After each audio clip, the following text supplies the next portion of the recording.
E aí, feras da natureza, preparados para mais uma dose de fatos incríveis que a escola não te contou?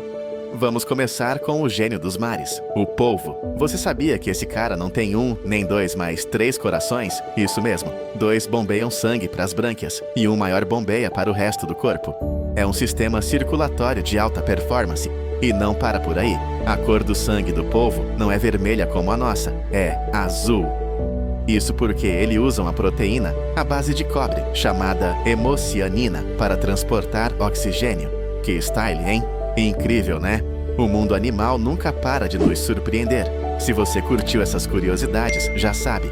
Deixa seu like, se inscreve no canal Feras da Natureza e ativa o sininho para não perder nenhum vídeo novo.